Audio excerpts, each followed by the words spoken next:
Baik, adik-adik, hari ini kita akan belajar sistem imun adaptif, yang mana nanti kita akan banyak terkait ini ya, limfosit T.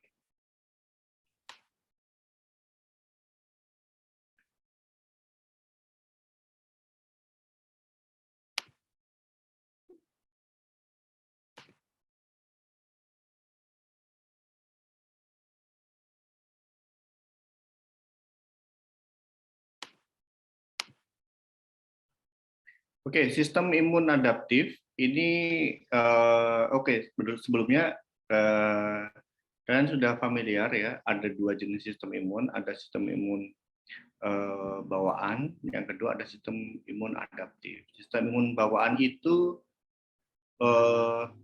ini ya, sebagai pertahanan yang beraksi cepat.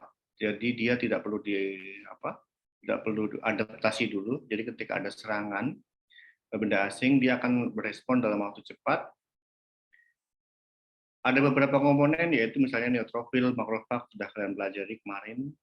Dan berikutnya akan berkembang sistem imun adaptif. Nah, sistem imun adaptif ini butuh waktu untuk adaptasi dengan antigen, tetapi dia memiliki kekuatan yang lebih besar dalam hal pengenalan antigen. Dia memiliki reseptor yang lebih banyak, lebih besar, dan juga dari kekuatan untuk mengeliminasi dia pun lebih besar karena dia memiliki misalnya antibodi, kemudian sel-sel helper gitu. Dan jadi itu plus minus atau kelebihan dari sistem imun adaptif. Jadi tujuan kuliah hari ini adalah menjelaskan sistem imun adaptif, menjelaskan pengolahan dan penyajian antigen, menjelaskan aktivasi limfosit, dan menjelaskan mekanisme efektor limfosit. Nah, keempat ini sebenarnya suatu peristiwa yang sangat kompleks ya. Jadi dari pengolahan antigen, kemudian disajikan ke limfosit T naif. Nah, barulah kemudian limfosit T naif tadi diaktifkan, dan akhirnya aktif menjadi limfosit efektor. Nah, limfosit efektor itu kemudian bekerja juga, nah, untuk mengeliminasi antigen. Jadi ini bisa bayangkan ya, prosesnya itu sekuensial dari antigen dikenalkan hingga akhirnya dia aktif dan akhirnya bisa bekerja. Kalau saya katakan efektor, itu artinya dia yang bekerja mengeliminasi antigen. Ya, sebagai awalan saya kenalkan lagi gambar ini. Jadi ada dua komponen, imunitas bawaan dan imunitas adaptif, dan ini adalah komponen-komponennya. Sudah saya jelaskan pekan lalu. Ada makrofag, sel dendritik, sel emas, ada granulosit yang terdiri dari basofil, eosinofil, dan neutrofil. Juga ada sel NK, komplement, kemudian ada ILC. Nah, di antaranya itu ada sel T gamma delta dan sel NKT. Nah, di malam ada soal kuis ya, sel T alpha beta. Nah, itu adalah sel B dan sel T sebenarnya. Jadi dia bukan dari segi imunitas bawaan. Nah, imunitas adaptif barulah si sel B dan sel T yang memiliki komponen tadi ya, sel T reseptornya itu adalah alfa dan beta. Nah, sel B itu efektornya adalah sel plasma yang nanti akan mensekresikan antibodi, sedangkan sel T itu bisa berupa sel T helper atau sel T CD4 dan sel T sitotoksik atau sel T CD8. Oke, ada pertanyaan terkait ini? Jadi sambil diresapi ya penjelasan dan gambarnya. Jika tidak ada, saya lanjutkan.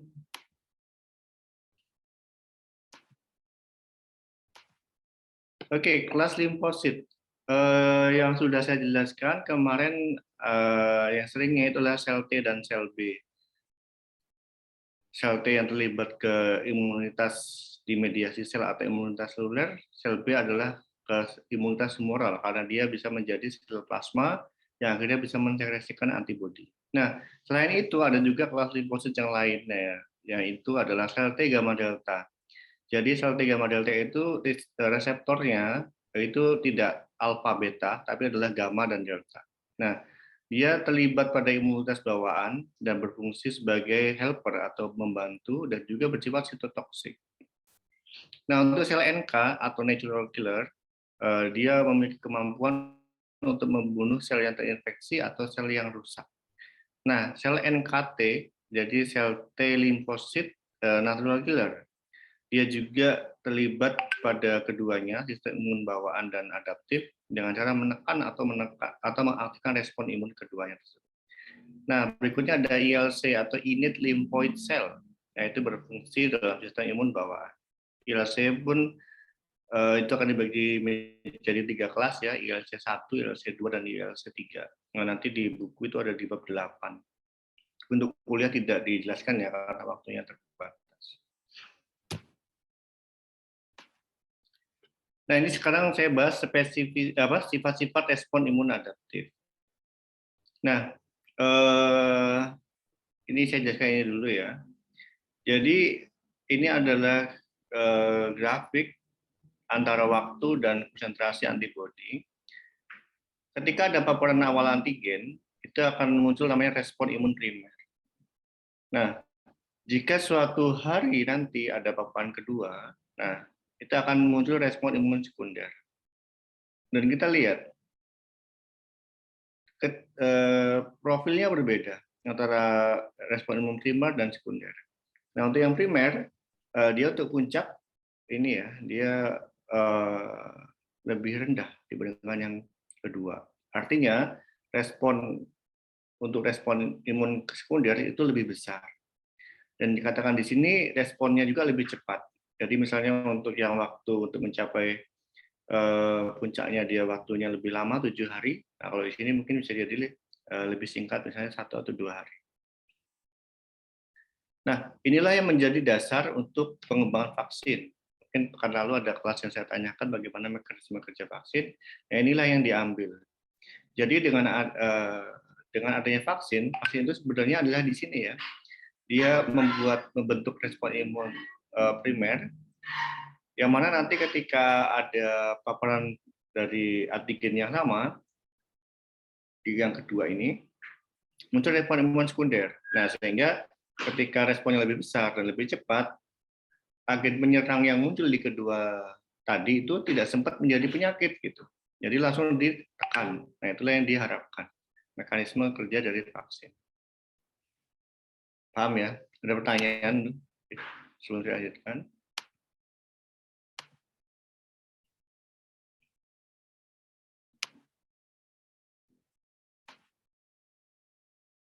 Oke. Saya lanjutkan. Sekarang kita bahas ke sifat-sifat respon imun adaptif. Pertama, ada spesifisitas dan diversitas. Spesifisitas itu artinya bagaimana reseptor limfosit itu bisa membedakan struktur tiap antigen. Jadi tiap limfosit itu mengekspresikan atau punya reseptor TCR ya, T-cell reseptor pada membrannya yang bisa membedakan struktur tiap antigen. Nah, diversitas atau keragaman itu artinya kemampuan untuk mengenali sejumlah besar antigen dan itu disebut sebagai diversitas. Jadi kekayaan TCR itu sangat luas ya, sampai miliaran.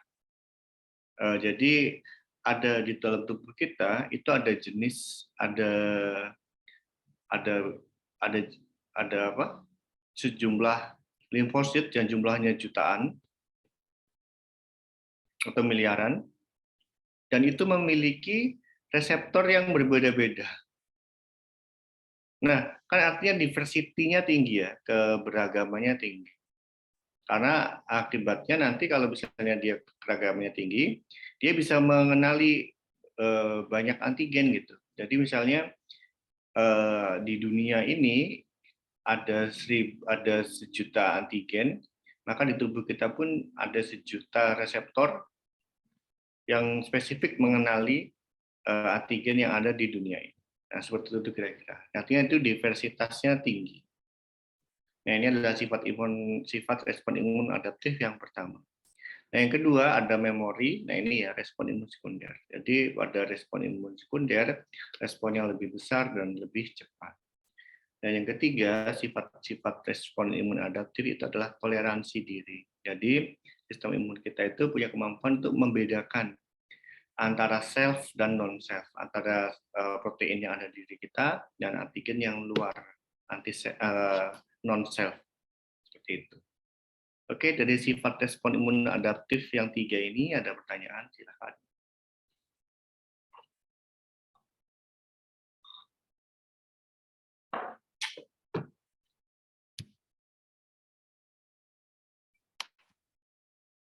Oke, saya lebih dalam bahas tentang toleransi diri. Jadi toleransi diri itu adalah keadaan tidak merespon atau unresponsiveness dari sistem imun tubuh terhadap zat atau jaringan yang memiliki kemampuan untuk membangkitkan respon kekebalan pada organisme tertentu.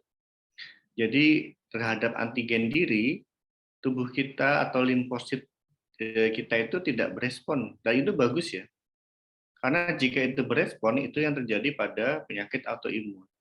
Yang mana pada penderita autoimun itu, sel-sel ada pada dirinya itu dikenali sebagai benda asing. Nah, akhirnya dirusak atau diapoptosis. Nah, itu yang terjadi misalnya pada penyakit diabetes tipe 1. Kalian tahu diabetes tipe 1 itu cirinya apa sih? Coba Maharani tahu tipe 1 sama tipe 2 bedanya apa ya?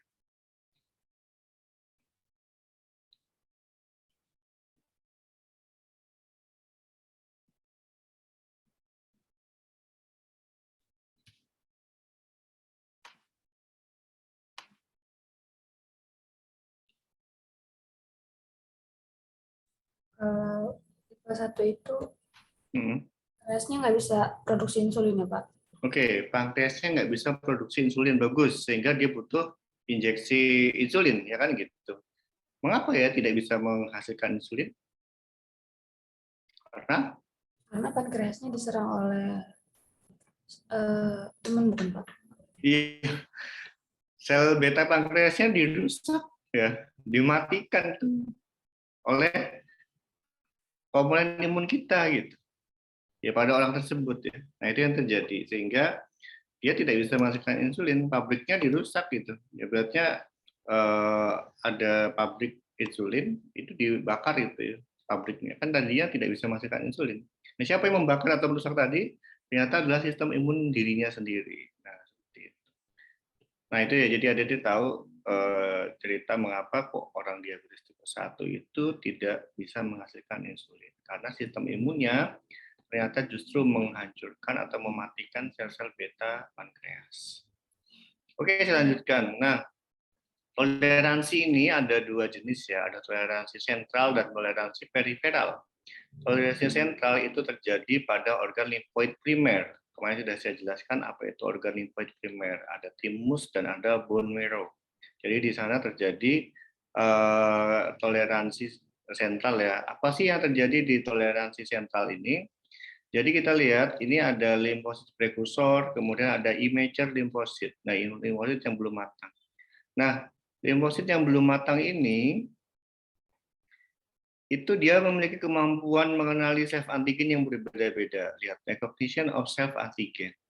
Ya, yang mana? Nah ini ya, yang mana jika dia berikatan kuat dengan self antigen, itu yang akan itu yang akan dimatikan. Ibaratnya kok dia doyan temannya sendiri gitu, nah itu nggak boleh. Nah sehingga harus dimatikan, diapoptosis atau delesi. Atau cara lainnya itu diubah reseptornya gitu, jadi diedit supaya tidak mengenali self antigen. Oke, nah berikutnya ada komponen tertentu dari sel T CD4 itu berkembang menjadi sel Treg. Nah, sel Treg ini yang kemarin kita bahas sebagai suppression kan ya. Ini dia suppression. Jadi menekan sel-sel imun yang autoreaktif. Nah, sel-sel yang lolos tadi di tahap pematangan ini dia akan menjadi mature limfosit. Nah, di tahap periferal dia sudah menuju ke organ limfoid sekunder ya, dia pun ada ini lagi, seleksi lagi gitu. Yang mana jika dia recognize self antigen, sama dia akan di apoptosis. Atau anergi. Anergi itu ya dia nggak mati tapi dia ini ya nggak bisa mengapain gitu. Nah, kalaupun ada, nah ini ya ditekan oleh si sel Treg. Jadi kita ada perlindungan berlapis ya untuk menghilangkan atau mengeliminasi sel-sel limfosit yang mengenali self antigen. Nah, karena itu berbahaya. Jadi buatnya itu kayak pengkhianat ya. Ada tentara udah keren-keren, tapi ada pengkhianat kan akhirnya kerajaannya bisa rusak juga. Nah, oke, tentang toleransi diri dan mekanismenya, secara sekilas apakah ada pertanyaan?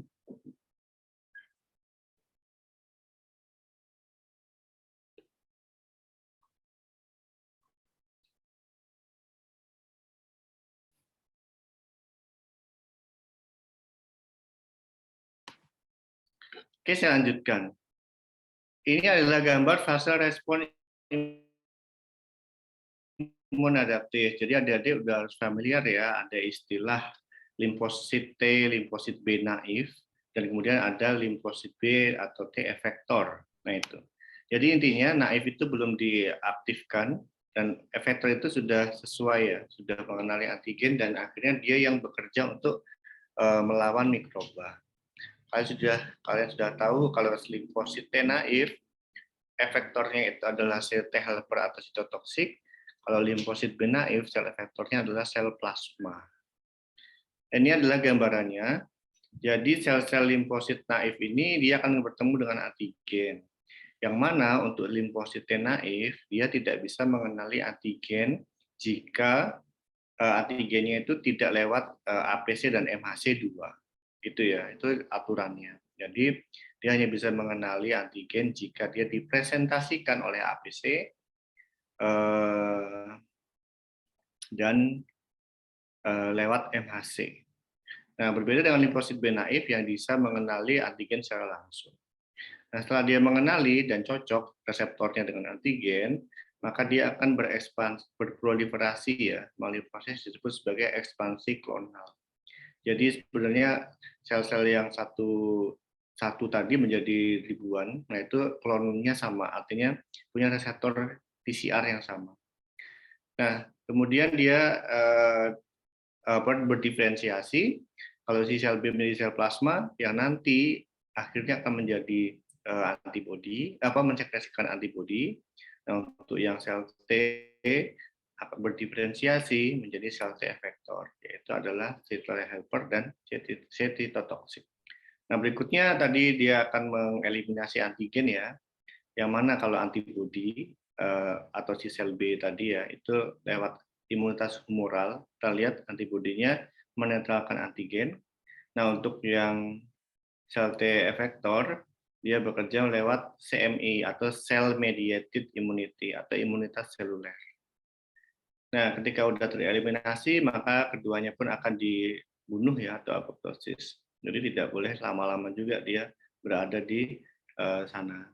Dan berikutnya, tubuh juga akan mengembangkan sel memori, yang mana ini sangat penting untuk respon imun sekunder. Ya, ini gambar ini sudah saya tayangkan juga ya Pak Penalu. Ini sangat penting konsepnya kalian pahami. Silahkan kalau ada pertanyaan.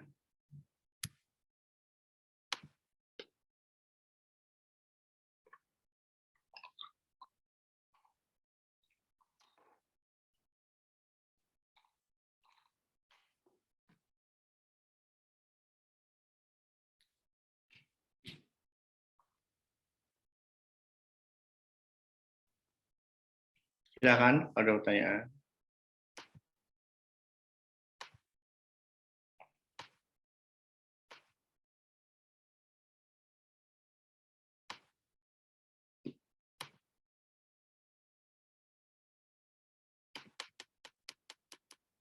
Oke, untuk recall atau ini ya supaya saya bisa tahu kalian paham atau tidak, saya coba berikan pertanyaan di chat dan kalian jawab.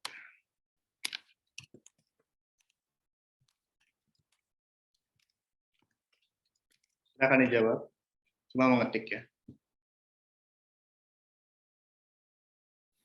Silakan cuma mengetik ya. Apa sel efektor dari sel B? Silakan dijawab di chat.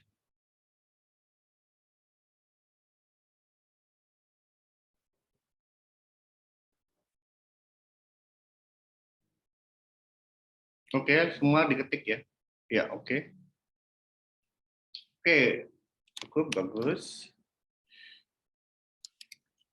Sel plasma ya, si Adinda. Kalau plasma aja salah ya, Pak.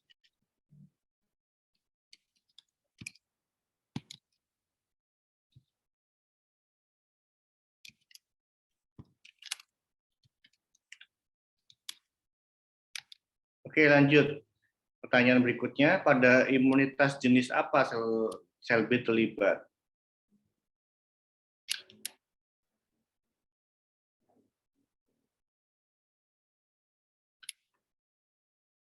Oke, Intan bagus. Humoral, Gresi. Oke, berikutnya.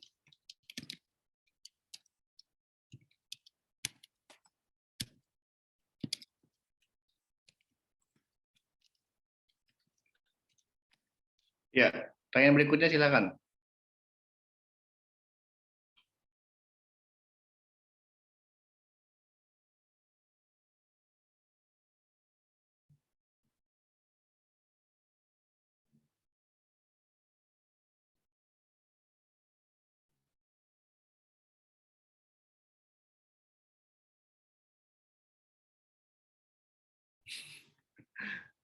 Oke, Intan, nggak spesifik ya, bukan imunitas adaptif. Oke, Gresi bagus, imunitas di mediasi sel ya, atau imunitas seluler. Oke, berikutnya eh,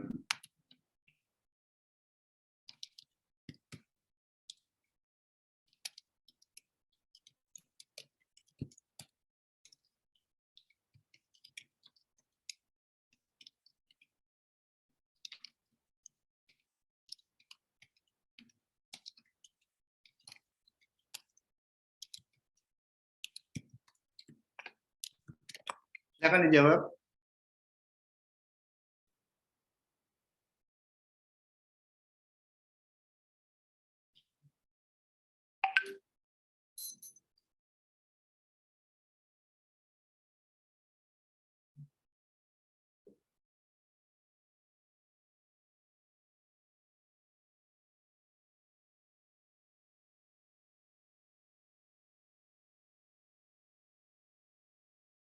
Ya, silakan dijawab di chat ya.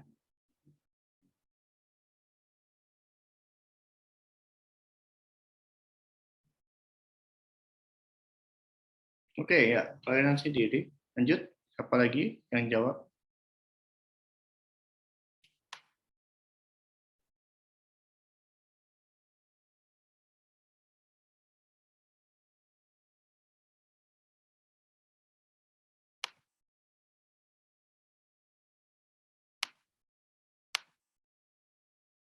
Baik, eh, saya lanjutkan.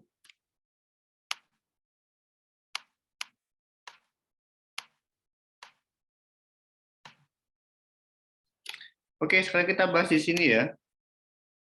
Pengenalan antigen di sini, yaitu sel B atau sel T naif bisa mengenali antigen.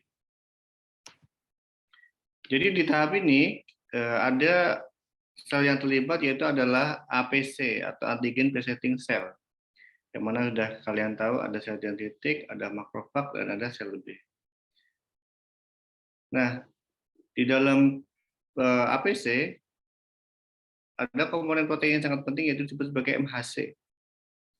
MHC atau pada manusia disebut sebagai HLA ya, Human Leukocyte Antigen, atau umumnya adalah Major Histocompatibility Complex atau MHC. MHC pada APC itu adalah MHC kelas 2 ya. Nah, kemudian antigen protein itu akan diolah. Bagaimanakah cara pengolahannya? Nah, ini ya. Oke, jadi ada 3 jenis APC, ada sel dendritik atau DC, yang mana dia utamanya terlibat untuk memulai respon sel T atau mengaktifkan sel T naif. Nah, untuk makrofag dia menyajikan antigen dalam respon imun di mediasi sel, yaitu menyajikan antigen ke sel TH CD4 pada situs infeksi. Ini yang terjadi pada TB kemarin ya, akan saya jelaskan. Nah, untuk si sel B, dia menyajikan antigen ke sel THCD4 pada organ limfoid sekunder dan merupakan tahap penting keterlibatan sel TH dalam respon imun humoral. Ini sebenarnya akan kita bahas lebih detail besok ya, pekan depan. Bagaimana aktivasi sel B yang itu melibatkan sel T helper. Jadi kuliah kita itu berurutan ya, sangat apa itu sangat menarik ya, karena kita bisa tahu macam-macam pekerjaan luar biasa yang dilakukan oleh sel-sel imun kita. Oke, saya mulai bahas dari sel dendritik. Sel dendritik itu adalah molekul sel APC utama untuk memulai respon ya, jadi menghasilkan sel T naif.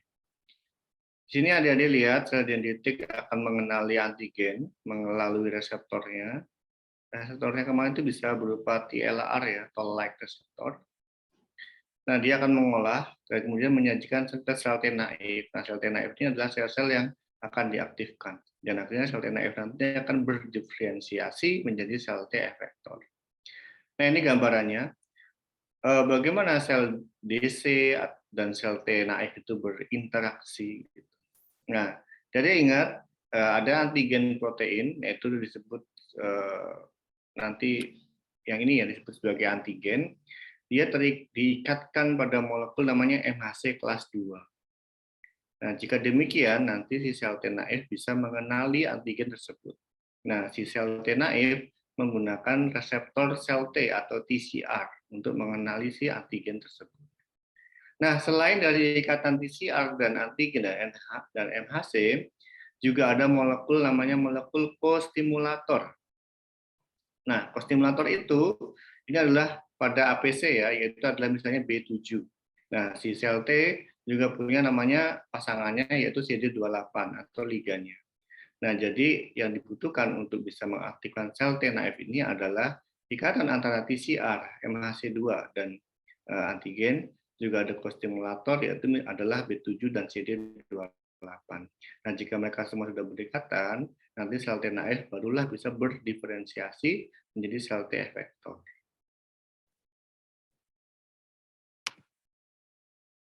Oke, silakan satu mahasiswa menjadi volunteer untuk menjelaskan kembali gambar yang atas. Silakan. Boleh saya lanjutkan nanti yang bawah dan seterusnya. Ya asah kemampuan pemahaman aja, tidak dinilai, tidak usah takut. Nanti pun jika ada yang masih belibet nanti saya bantu.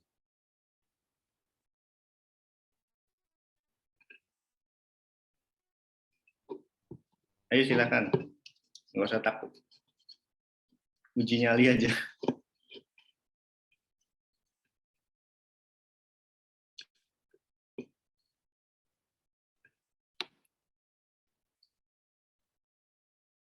Coba Akmal, silakan.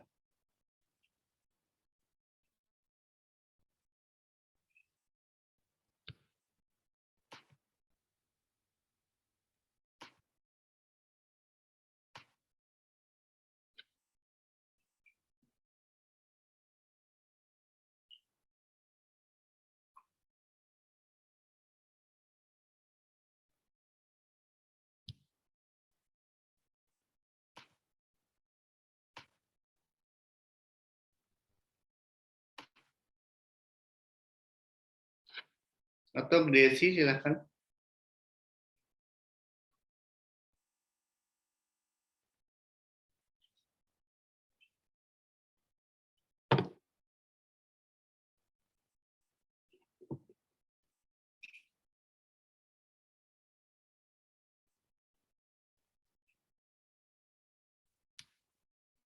Ya, kita akan kembali gambar 1.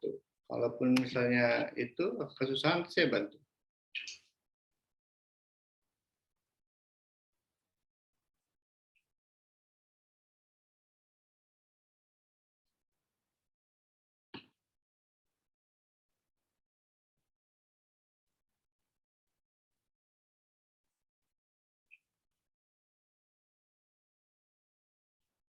Ya oke, Adinda, silakan. Baik Pak, izin mencoba menjawab. Oke. Jadi di gambar 1 itu ada sel dendritik yang mana yang kita tahu dendritik itu merupakan APC utama. Oke. Kegunaan APC ini adalah untuk menyajikan sel T naif yang kemudian sel T naif ini akan berdiferensiasi menjadi sel T efektor. Nah, selain itu di sini juga ada kostimulator. Kostimulator itu ada B7 dan CD28. CD28 ini adalah ligan dari B7. Oke. Udah, Pak. Oke. Ya, makasih. Tadi saya luruskan tadi APC itu menyajikan ini ya, bukan menyajikan sel T naif, tapi APC itu menyajikan antigen pada sel T naif. Oke, bisa diikuti? Ya, jadi yang disajikan itu adalah antigen pada sel T naif. Oke, jelas ya. Berikutnya tadi yang mungkin dilanjutkan saja. Tadi ada kostimulator yang mana jika ada interaksi antara molekul kostimulator dan juga ada interaksi antara TCR dan AMHC nanti bisa aktif ya sel T naifnya menjadi sel T efektor. Nah, dilanjutkan gitu aja.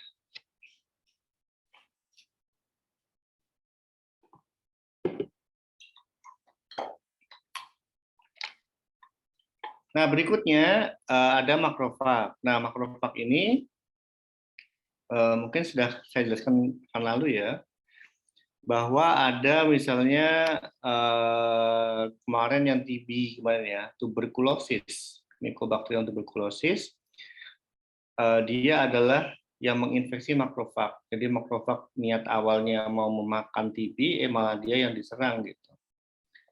Dia yang terinfeksi. Nah, apa yang terjadi?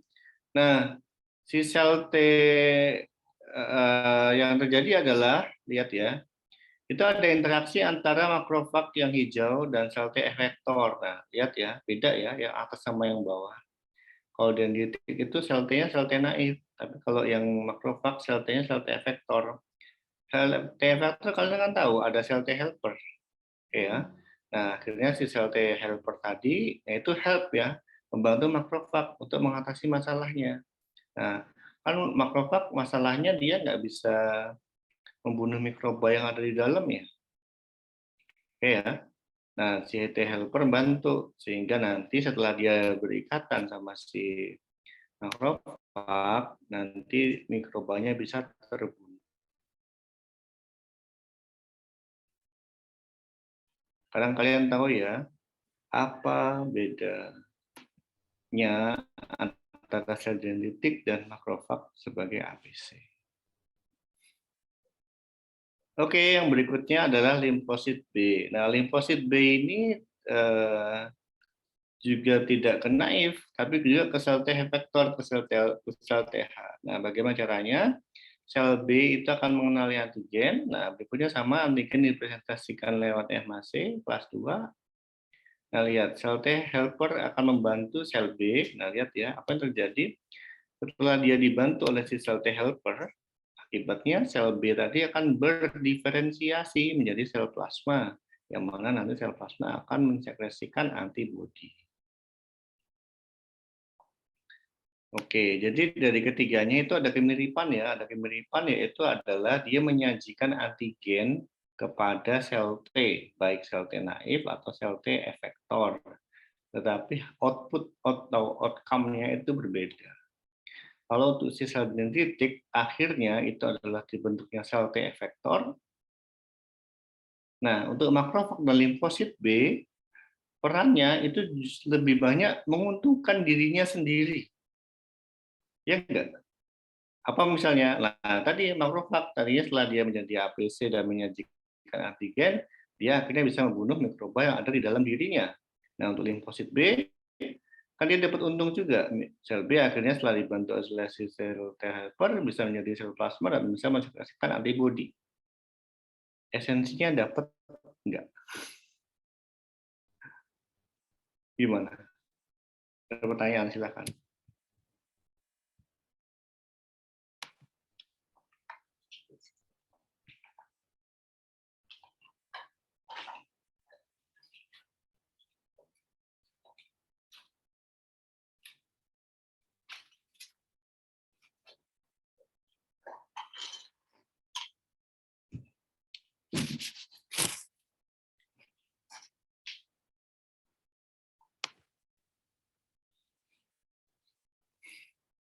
Oke, jika tidak ada, selanjutkan.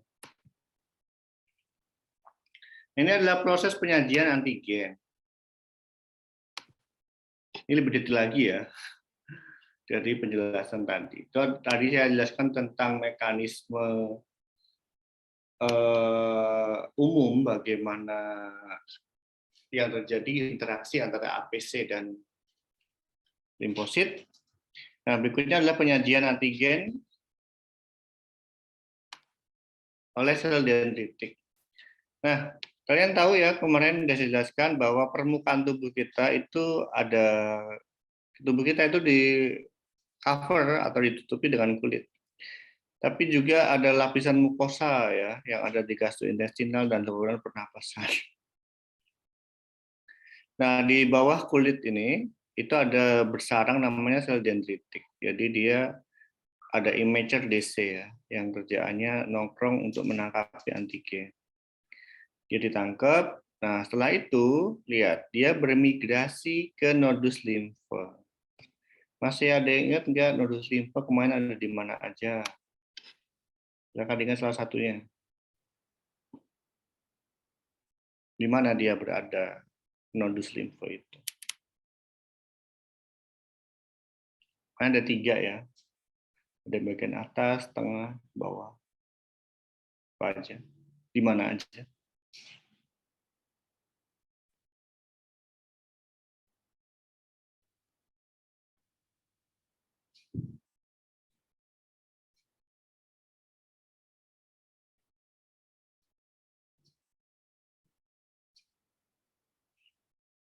Oke. Daerah ketiak, Pak.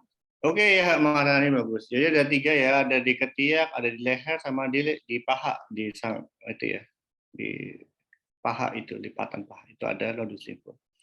Jadi misalnya si Akmal tuh ya, dia ada serangan infeksi di tangan gitu, misalnya di sini. Nah, ini nodus limfa terdekatnya kan berarti di ini ya ampit ya di tangan gitu. Nah, lihat sel dendritik yang ada di tangan itu dia akan membawa tuh lewat pembuluh darah atau limfa ya, dibawa ke ampit. Nah, disitulah ada nodus limfa di sini. Oke, bisa dibayangkan. Jadi maupun di usus atau di mana, dia akan dibawa ke nodus limfa terdekat. Oke ya. Nah, di sini misalnya adalah di ampit atau ketiak tadi. Nah, lihat. Sel dendritik ini membawa apa ini? Kayak semacam membawa korban gitu. Ya, korban untuk dipelajari. Nah, atau dikenali oleh si limfosit T. Nah, di sini ini banyak sekali ya limfosit T naif yang berkeliaran. Dia pergi masuk sel T naifnya itu. Ingat sel T naif tadi berarti masih perawan ya, jadi belum mengenali antigen. Misalnya nih dalam waktu 1 jam itu ada 1000 limfosit T naif yang lewat. Di situ sel dendritik sudah menyajikan antigen lewat MHC2-nya. Oke ya, bisa dibayangkan ibaratnya sel DC itu memaparkan ya, ibaratnya kayak ini loh, saya menyajikan antigen. Nah, mengapa seperti itu? Itu adalah untuk mencari ya, mencari limfosit T naif yang cocok reseptornya dengan antigen tersebut. Gimana, udah ada bayangan? Jadi nodus limfa itu kayak pasar, si sel DC itu jualan. Nah, siapa yang tertarik atau yang cocok reseptornya gitu. Jadi kalaupun nggak ada yang cocok ya sel limfosit naifnya dia akan pergi gitu. Hingga ditemukanlah nanti sel T naif yang cocok dengan antigen tadi. Nah, gitu.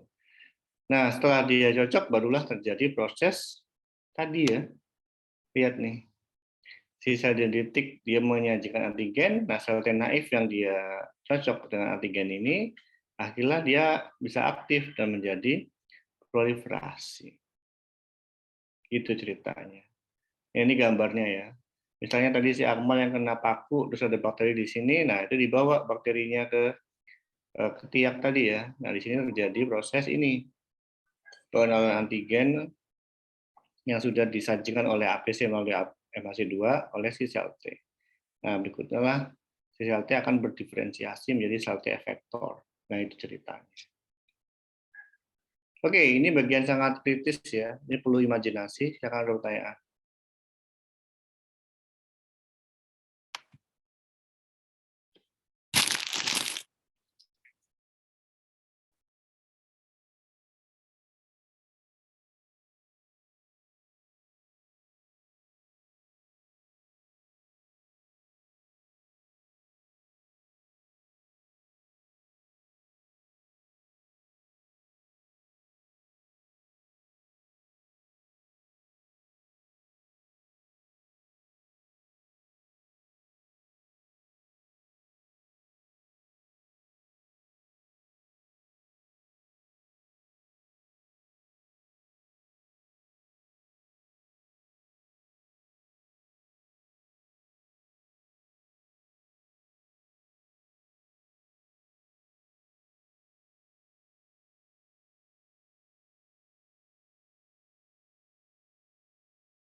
Oke, saya beri tawaran, silakan pada mahasiswa untuk menggunakan gambar ini.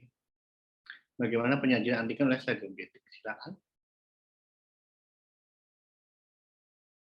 Kesempatannya diambil ya, nanti kan bisa tahu. Sudah ada koreksi juga dari saya. Silakan.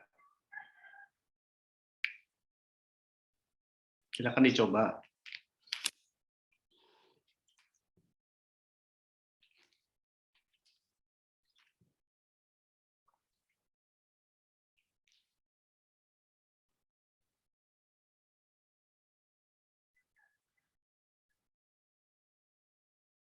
Ya, silakan coba gambar kiri atau kanan sama.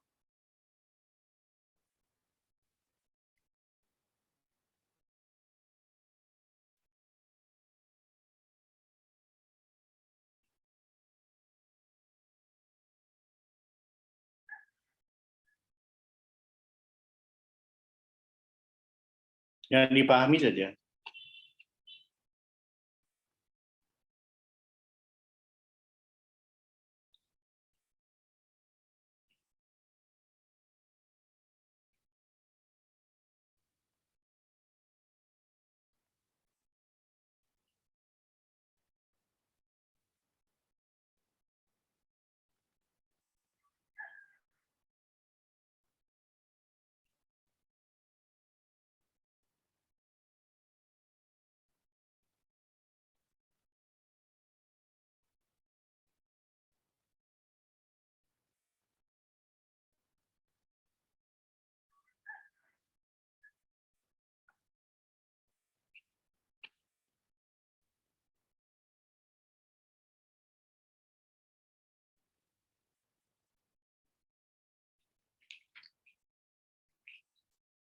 Ya, silakan.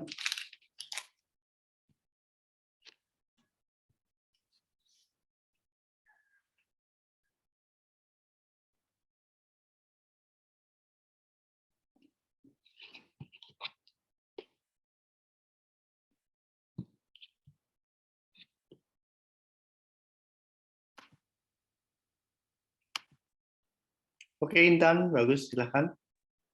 Izin mencoba menjawab, Pak. Hmm. Tadi kan dijelasin misalnya itu pada kulit.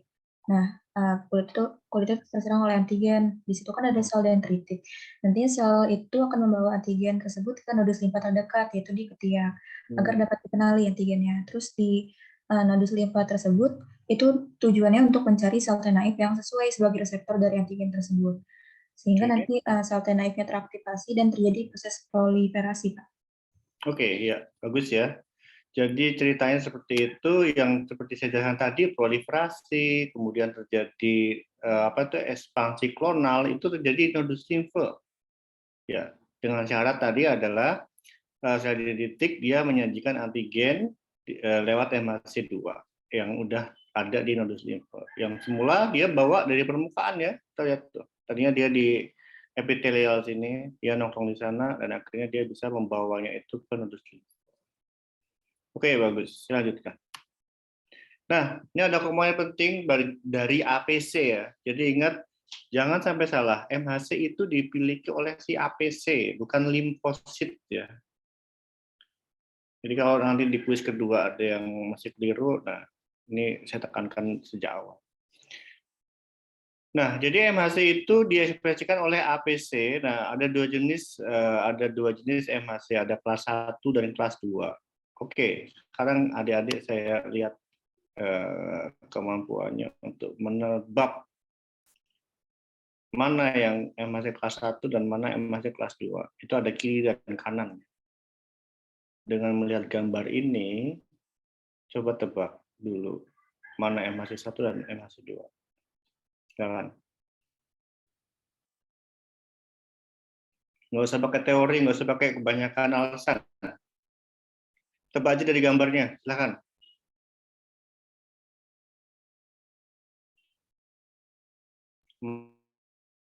Mana dia MHC 1 dan mana MHC 2.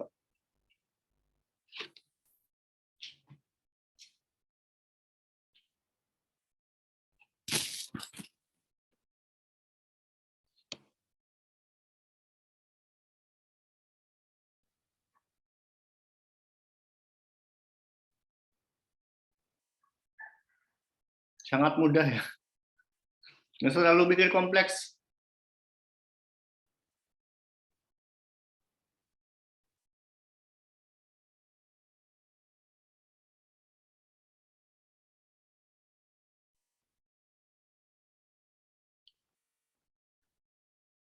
Tidak perlu mencari di Google, karena di Google pun tidak ada jawabannya. Tapi lihat saja gambarnya. Silahkan dilihat.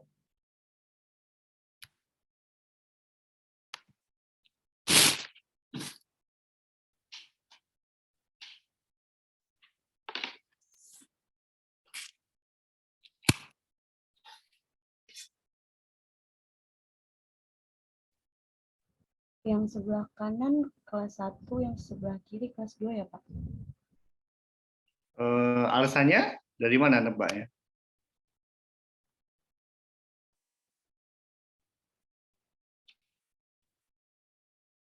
Ada alasannya kok.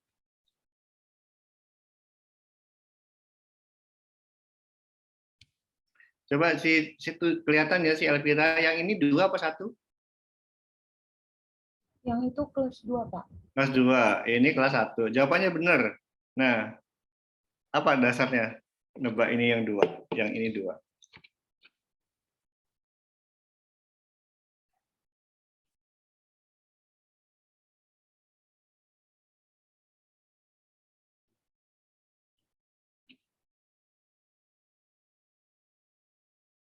Kalian tahu ya, ada serupa tapi tak sama. Kan ini ada perbedaan antara kiri dan kanan.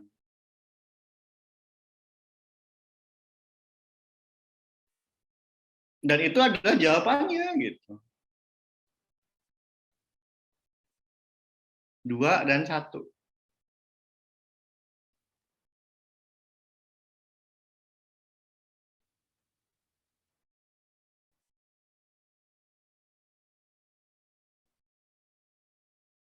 Tadi udah dibantu Elvira ya, ini 2, ini yang 1. Itu benar jawabannya. Silakan. Supaya kalian kalau melihat seperti ini sudah tahu, oh ini yang 2, ini 1. Dengan sangat mudah.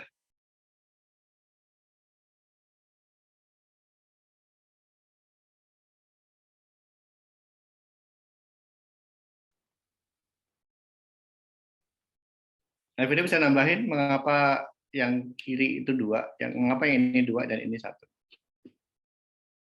Nggak pakai buku, nggak pakai Google, nggak perlu referensi, dari gambarnya aja kelihatan.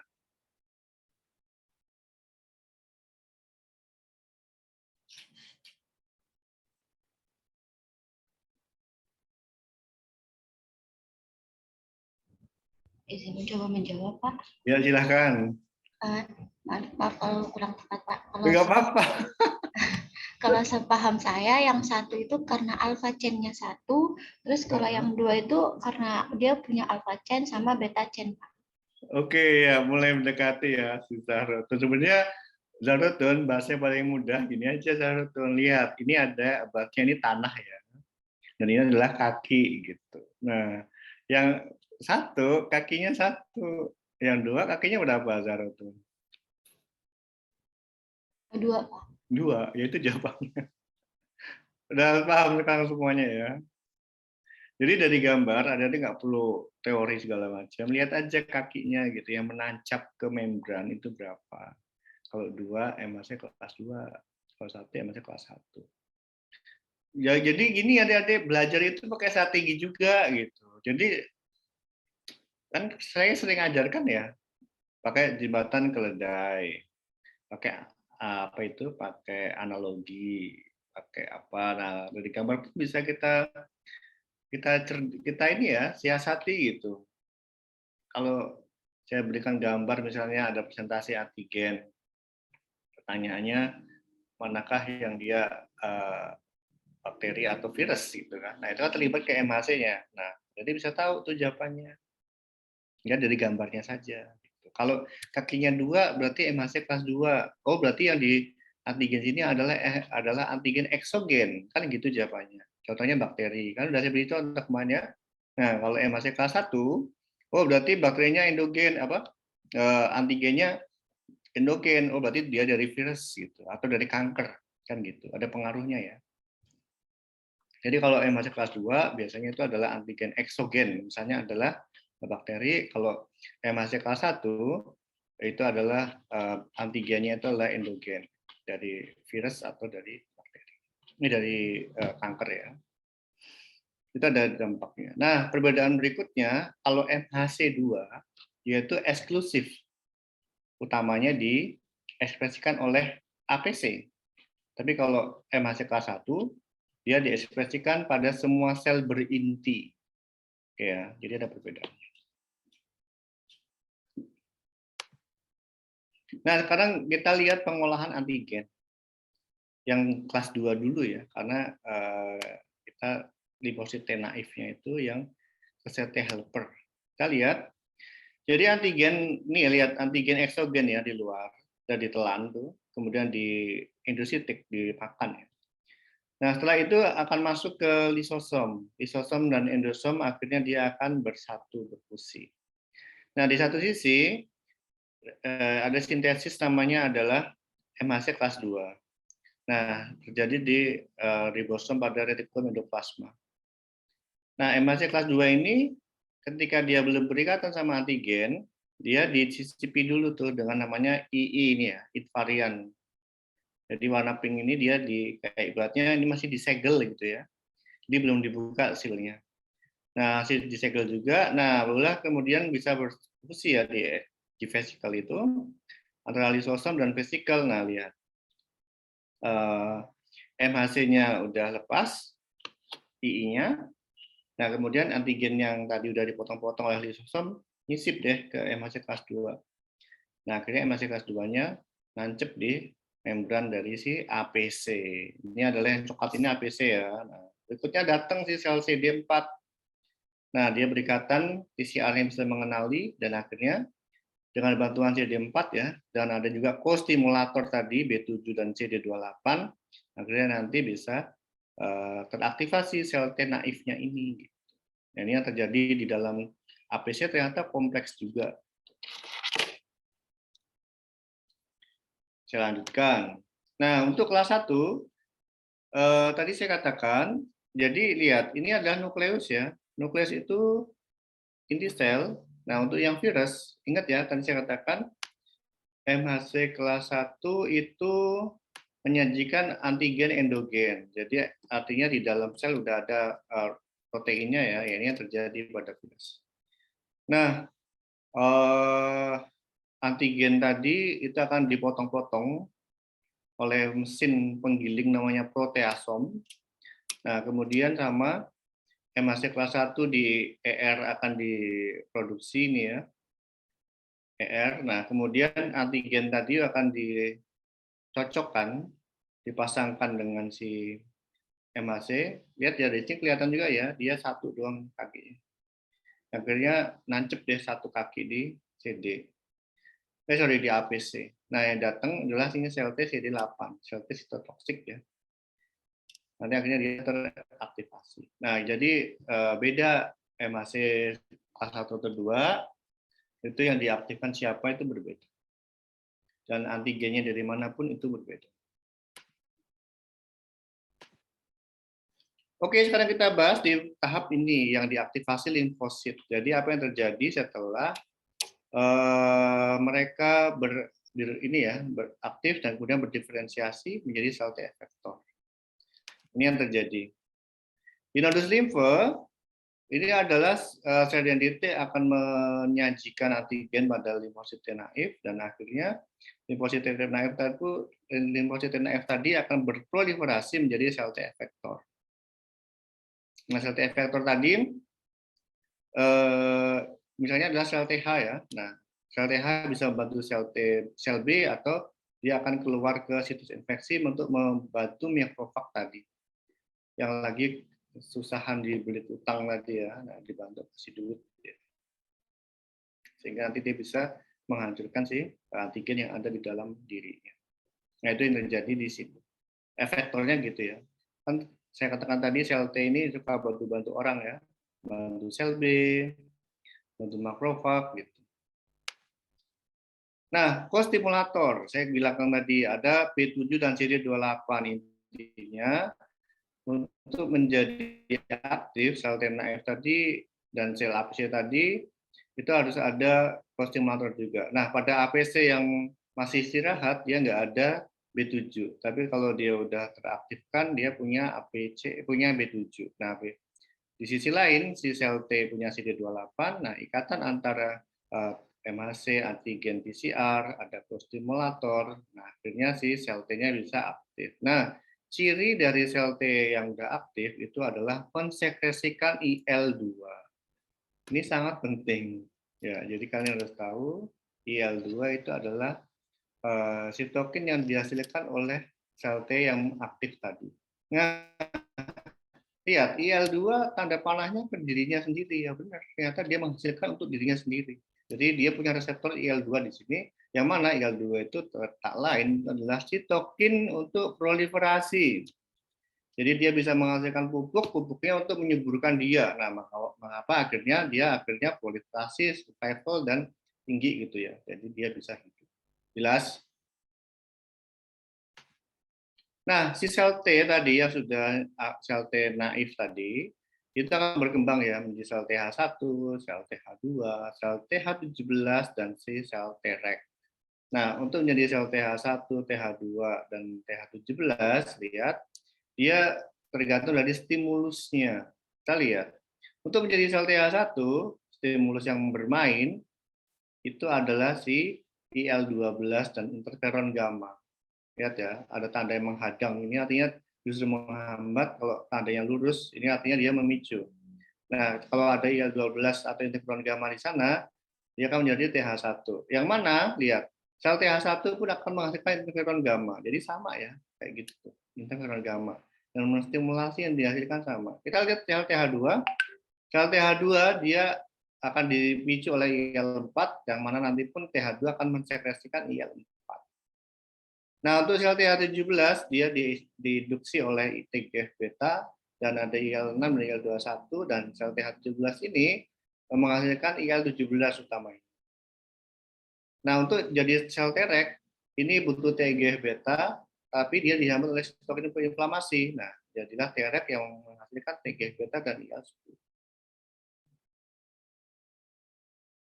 Ya nanti ini di buku di bab 13 dari bab 14 ya. Mudah-mudahan pekan ini udah datang. Nah, untuk yang CTL serupa. Jadi ini ada APC, ini ada si biru itu CTL ya, sel T sitotoksik. Jadi intinya sama, dia ada butuh stimulator juga. Nah, lihat sel T helper itu bantu di mana-mana dia. Yang di sini dia membantu APC ya.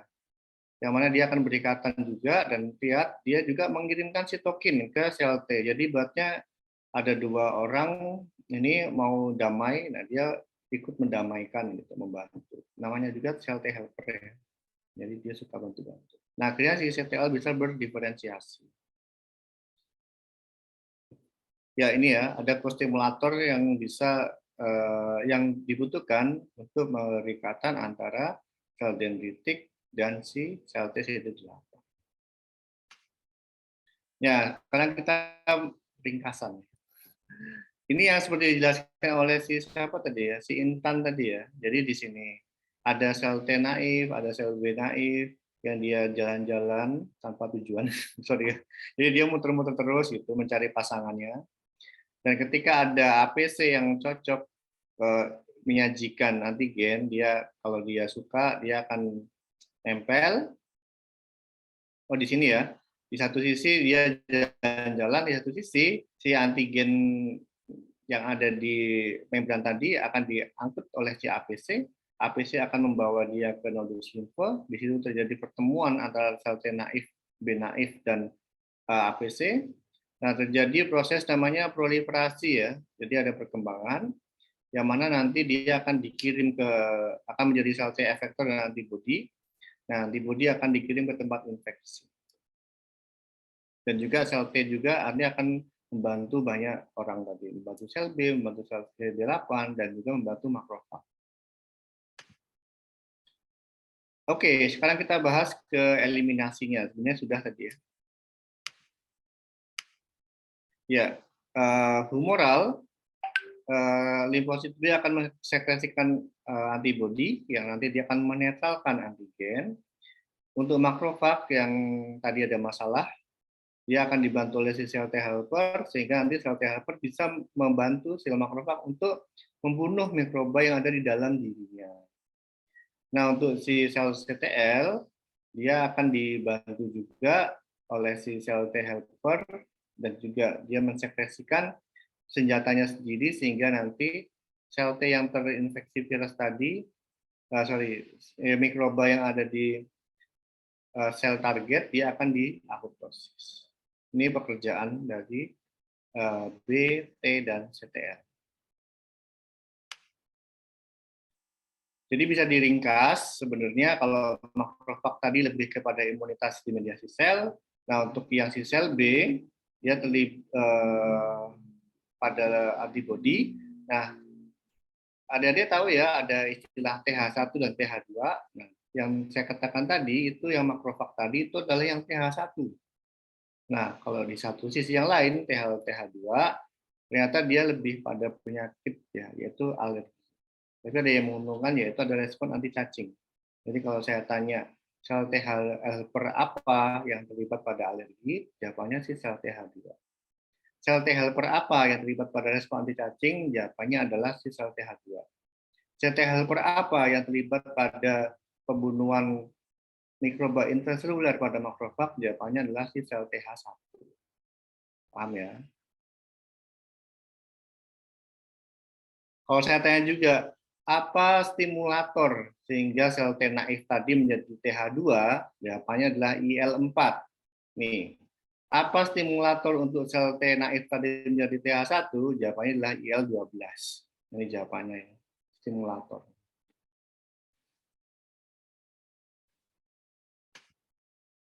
Ini sudah. Nah, ini lebih detail ya bagaimana si TH1 tadi membantu makrofag untuk memberantas mikroba yang ada di dirinya. Nah, ini gambarnya. Jadi makrofag yang sedang kesusahan tadi kewalahan untuk membunuhnya, membunuh mikroba di dalam dirinya, sel T helper akan datang dan dia lihat berikatan dengan molekul ini ya, CD40 dan CD40L. Yang mana akhirnya nanti interferon gamma bisa dikeluarkan. Nah, interferon gamma tadi akan nempel pada reseptornya si makrofag. Dan lihat akhirnya makrofag punya kemampuan tambahan senjata yaitu adalah ROS dan NO. Dan lihat ini ROS dan NO tadi yang nantinya akan membunuh si patogen yang ada di dalam. Nah, itu ceritanya. Nah, sel TH2 tadi yang bermanfaat itu kan untuk membunuh cacing. Nah, jadi nanti si sel T naif akan menjadi sel TH2. Nah, TH2 tadi akan merekrut ini ya, sel emas dan eosinofil yang nanti sel emas dan eosinofil nanti akan mensekresikan granulnya itu nanti sehingga dia akan memberantas cacing dari ini. Melibatkan sel emas dan eosinofil. Nah, kalau sel TH17 dia terlibat pada inflamasi neutrofilik dan juga untuk menghancurkan bakteri, ekstraseluler dan jamur.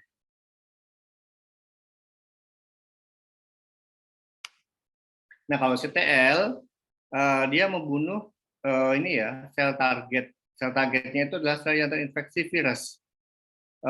Jadi ini sel target ya, dia punya kandungan virus di sini. Nah, CTL itu dia akan mengeluarkan senjata. Nah, ini yang perlu ada dia tahu ya. Senjata yang dimiliki oleh si CTL ini, nah ini lihat yang warna biru ya, itu adalah namanya porforin dan granzim.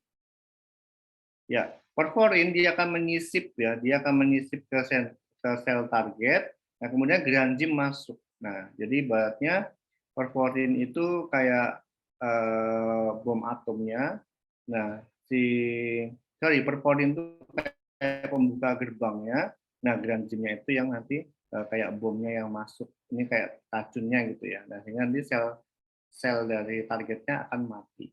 Jadi kerjasama antara porforin dan granzim sangat unik ya. Jadi dia bekerja sama untuk membentuk itu masuk dan kemudian granzimnya bisa masuk.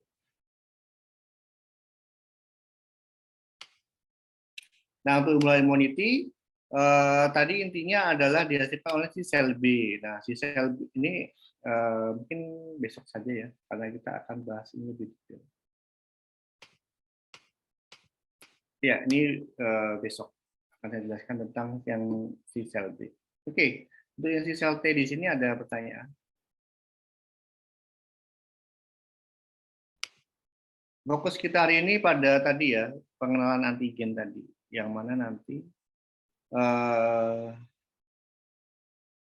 perlu melibatkan MHC1 dan MHC2, dan siapa yang akan datang itu berpengaruh pada APC-nya dan MHC yang di-cut.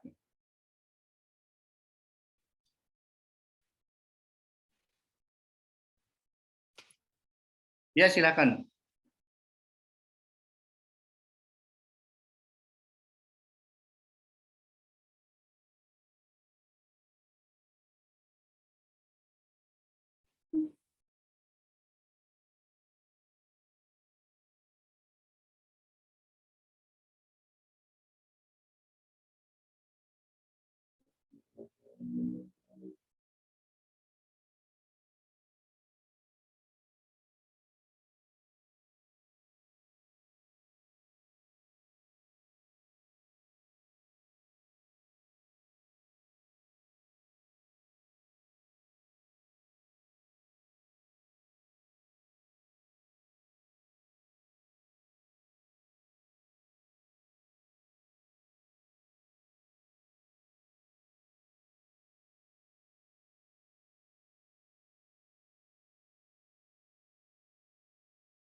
Oke, jadi jika sudah ini ya, ini bisa kita cukupkan.